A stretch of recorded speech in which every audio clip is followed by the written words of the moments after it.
Apueste por el futuro, apueste por la energía sostenible. Y ahora los vecinos que se conecten a la red de calor antes del 31 de julio pueden acceder a las ayudas de rehabilitación energética.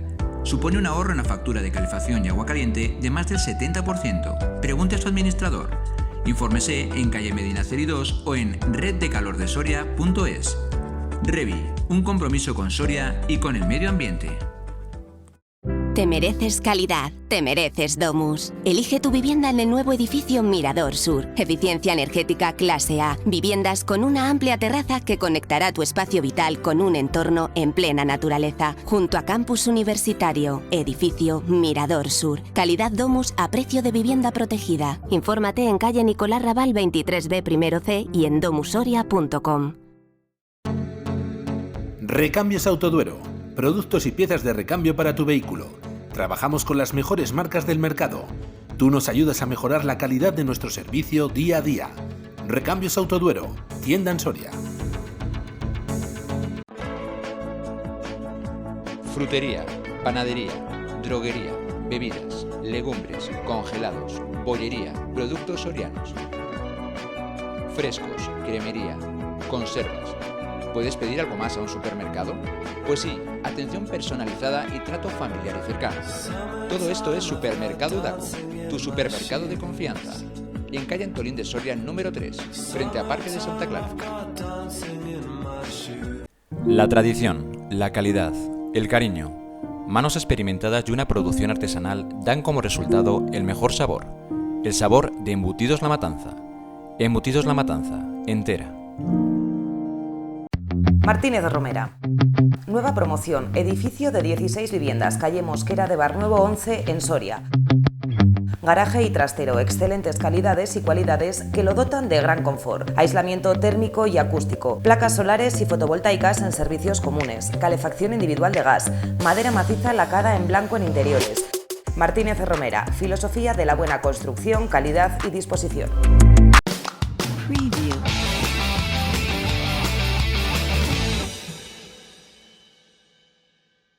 ¿Qué tal? Buenas tardes.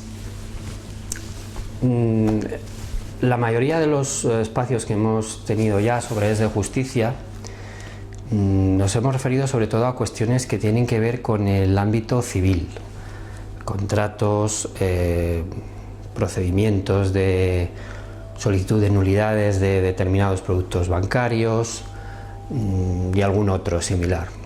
Hoy vamos a dedicar este espacio a otra materia muy distinta, que es la materia laboral o el derecho del trabajo.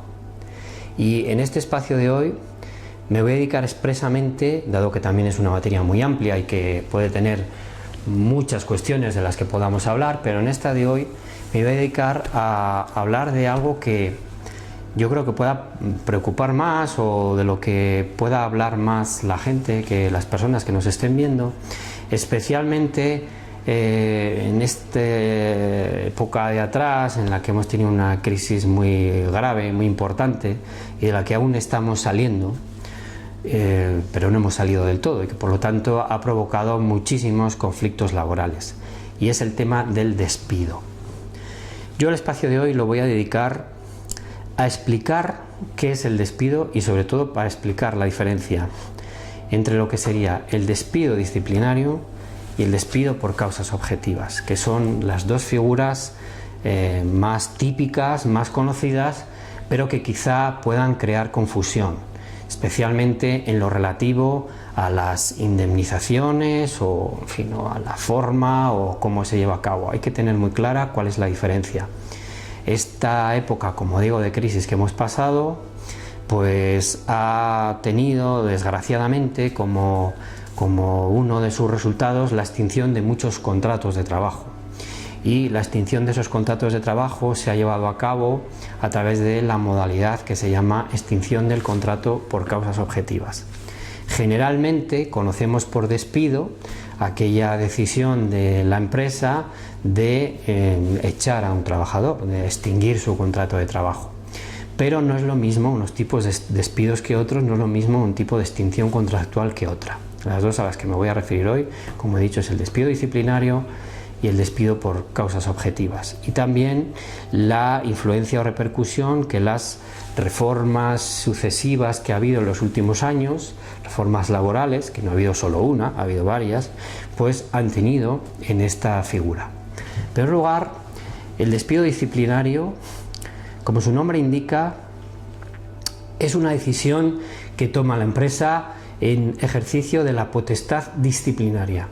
La empresa puede sancionar a un trabajador cuando éste comete una infracción entre las que están tipificadas, entre las que están reguladas, o bien en el Estatuto de los Trabajadores en general, o bien en el convenio colectivo que resulte aplicable a ese contrato de trabajo. Todos los contratos de trabajo, dependiendo de la actividad que se desarrollan, dependiendo de la empresa de que se trata, del sector en el que se lleva a cabo, pues tienen un convenio colectivo que resulta de aplicación a esa relación laboral. Esto lo conoce, o lo debería conocer, desde el principio toda persona que accede a un puesto de trabajo, ¿no? ¿Cuál es el convenio colectivo que resulta de aplicación? Convenios colectivos de ámbito nacional, hay convenios colectivos de ámbito autonómico y lo más frecuente son convenios colectivos de ámbito provincial, sobre todo provincial y nacional, es lo más frecuente, ¿no? Bueno, pues entre otras cosas, de las que algún otro día hablaremos, pues el convenio colectivo lo que regula es la potestad disciplinaria, las posibles infracciones que se puedan cometer en el ámbito laboral y las posibles sanciones que puede imponer la empresa. No olvidemos que la relación laboral es una relación especial, no es una relación como una relación civil, no es lo mismo un arrendador y un arrendatario de un piso que un empleador y un empleado de una empresa. En ambos casos estamos hablando de una relación contractual, pero son contratos muy diferentes. Y entre otras cosas, una de las diferencias más importantes que tiene la relación laboral con respecto a otras relaciones contractuales es precisamente esta, la potestad que tiene la empresa de imponer sanciones, cosa que no existe en el ámbito civil normalmente. El convenio colectivo nos marcará, como digo, cuáles son las infracciones que se pueden cometer, posibles infracciones que se puedan cometer en el ámbito laboral y cuáles son las sanciones que se pueden imponer por parte de la empresa. Pues bien, la sanción más grave que se puede imponer por la empresa es precisamente el despido. Eso quiere decir que solamente se puede despedir a un trabajador cuando ha cometido una infracción muy grave y además en su grado máximo. Si esto, para hacernos una idea, lo llevamos al ámbito penal, imagínense los posibles delitos que se puedan cometer y las penas que se pueden imponer, pues imagínense ustedes la pena más grave que se pueda imponer, ¿no? Pues eso es el despido. No cualquier infracción laboral es susceptible de un despido, sino solamente infracción laboral muy grave y además que se haya cometido, digamos, con especiales circunstancias que aconsejan o permiten a la empresa imponer esa sanción más grave que es el despido. Hay otras sanciones más leves, suspensión de empleo y sueldo por determinado número de días, o amonestación, por ejemplo, del trabajador, o la privación de la promoción, por ejemplo, de la empresa, etcétera. No se pueden imponer sanciones pecuniarias, por ejemplo, en el ámbito laboral, pero sí suspensión de empleo y sueldo. No trabajas durante unos días y no cobras durante unos días. El despido es la sanción más grave. Las consecuencias del despido disciplinario es que se extingue la relación laboral y ese trabajador no tiene derecho a cobrar ningún tipo de indemnización. Sí tiene derecho el trabajador, cosa que a veces existe confusión sobre esto, a acceder al desempleo. Toda extinción de la relación laboral, salvo la extinción voluntaria, lo que sería la dimisión del trabajador, la baja voluntaria, como lo queramos llamar, pues salvo esa, todas las demás extinciones de la relación laboral colocan al trabajador en situación legal de desempleo. Luego ya depende si ha estado cotizando durante determinado tiempo o no, para que eso dé lugar al cobro de la prestación por desempleo. Pero en principio lo colocan en situación legal de desempleo, incluido el despido disciplinario. Antes no era así. Si el despido disciplinario al final era procedente, pues no daba derecho a cobrar el paro, el desempleo. Pero desde hace bastantes años, eso cambió y sí que da derecho. ¿Qué puede hacer un trabajador frente a esta decisión de la empresa? Pues impugnarla, ¿no? Eso se lo permite la ley. Previamente hay que solicitar un acto de conciliación, está así exigido en la ley, que se lleva a cabo ante los servicios administrativos, el servicio de mediación, arbitraje y conciliación, que se llama en Castilla y León. Es un organismo de ámbito autonómico y puede cambiar de nombre, pero bueno, más o menos en otros sitios se llama servicio, en otros sitios se llama unidad, en otros sitios, pero siempre es de mediación, arbitraje y conciliación. En Castilla y León está en la Oficina Territorial de Trabajo, en la calle, el Paseo del Espolón, el número 10, concretamente es donde está. Pues ahí se hace un acto de conciliación para ver si la empresa y el trabajador llegan a un acuerdo sobre ese despido disciplinario, la razón que sea. Si no se alcanza un acuerdo, pues entonces el trabajador tiene que presentar una demanda ante el juzgado de lo social correspondiente. Este tipo de demandas, el problema que tienen es que tienen un plazo muy corto, además un plazo de caducidad, un plazo de 20 días, muy cortito, dentro del cual hay que hacer la solicitud de conciliación. Pero, como digo siempre, lo que hay que hacer es asesorarse, tanto el trabajador como la empresa, por un abogado experto en materia laboral que le dirá cómo tiene que hacer, redactará esa demanda y la presentará al juzgado. Y el resultado que pueda tener eso es, una vez que se haya celebrado el juicio, es que ese despido el juez lo declare procedente, improcedente y en alguna ocasión especial, si se dan unas circunstancias especiales, nulo. Las consecuencias de eso es que si el despido es procedente, el trabajador se queda despedido y no tiene derecho a ninguna indemnización, siempre y cuando la empresa haya acreditado la realidad de los hechos y la gravedad de los mismos, es decir, son merecedores de despido. Si la empresa no logra o no acredita la realidad de los hechos, la gravedad de los mismos, o no ha cumplido los requisitos de forma que establece la ley, es decir, comunicarlo por escrito, indicando la causa por la cual se procede a esa extinción del contrato, a ese despido, el despido se declarará improcedente. Si el juez declara el despido improcedente, la empresa tiene derecho a optar entre readmitir al trabajador en las mismas condiciones y circunstancias que tenía antes del despido, o bien no readmitir al trabajador, es decir, extinguir definitivamente la relación laboral, pero tiene que indemnizarle con una cantidad que establece la ley. Aquí es donde últimamente se produce bastante confusión, sobre todo a raíz de la última reforma laboral, la que entró en vigor en el año 2012, la reforma del año 2012, porque aquí esta reforma sí que introdujo una variación de la indemnización por despido. Hasta ese momento la indemnización era 45 días por año de servicio, con un máximo que establecía la ley, de 40 y tantas mensualidades, y a partir de la entrada en vigor son 33 días por año de servicio, con otro máximo pero más pequeño que el anterior. ¿Qué pasa si una persona despedida estaba trabajando en la empresa, es decir, su antigüedad era de antes de la entrada en vigor de esta reforma laboral? Pues lo que pasa es que hay que hacer un cálculo por dos tramos. El primero hasta la entrada en vigor de la ley en el año 2012, a razón de 45 días por año, y el segundo desde la entrada en vigor de la ley hasta que se produce el despido, a 33 días por año. Esto, bueno, si otro día tenemos tiempo, pues por explicar cómo se hace, pero vamos, lo mejor es consultar con un profesional. Pero vamos, la variación que hizo la reforma laboral fue en el despido improcedente.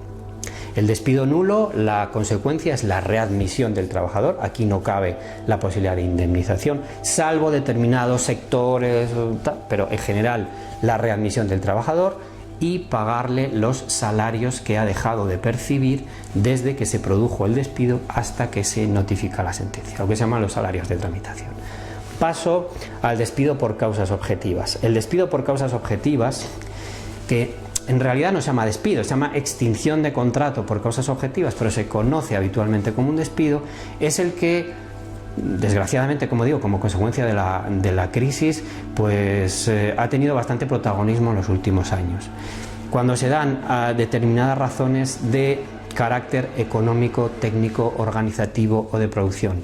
Normalmente en la crisis de carácter económico, pérdidas, descenso de ventas, descenso de facturación, etcétera, es decir, que se pone, digamos, en riesgo la viabilidad de la empresa, que necesita reducir el volumen de gastos, pues lamentablemente a veces esa reducción afecta a la plantilla de trabajadores. La diferencia con el otro, con el despido disciplinario, es que aquí, primero, la ley exige un preaviso de 15 días.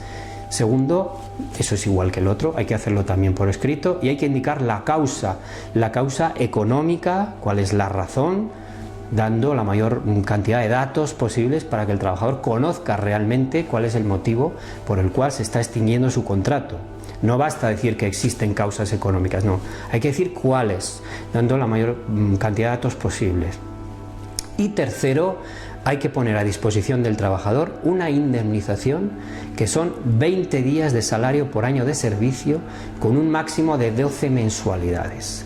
Aquí existe la confusión de que la reforma laboral del año 2012, como digo, no es la única, hubo reforma laboral en el 2011, hubo una reforma muy importante en el año 2010, pero existe la equivocada creencia de que la reforma laboral del año 2012 redujo esa indemnización. No es cierto.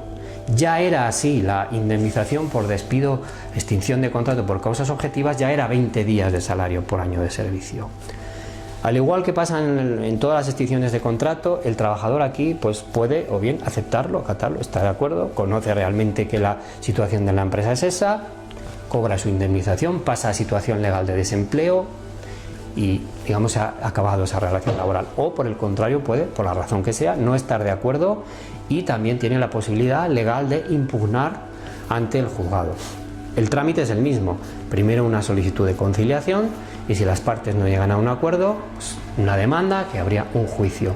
Y el resultado del juicio es el mismo que teníamos en el despido disciplinario. Si la empresa acredita la existencia de la causa objetiva y además ha cumplido los requisitos de forma, el tribunal, el juez, entenderá que esa extinción de contrato es procedente. Si por el contrario no se produce esa acreditación, pues podrá declararla improcedente y en algunos casos nula. Si la declara improcedente, la consecuencia es la misma, o readmisión del trabajador o indemnización, pero en este caso la indemnización ya no serán los 20 días, sino lo que decíamos antes, o 45 días por año hasta la entrada en vigor de la reforma laboral y 33 días por año a partir de la entrada en vigor de la reforma laboral, lo cual quiere decir que en este caso de extinción improcedente o despido improcedente, la empresa deberá abonar la diferencia entre esos 20 días que había pagado y el resto de la indemnización.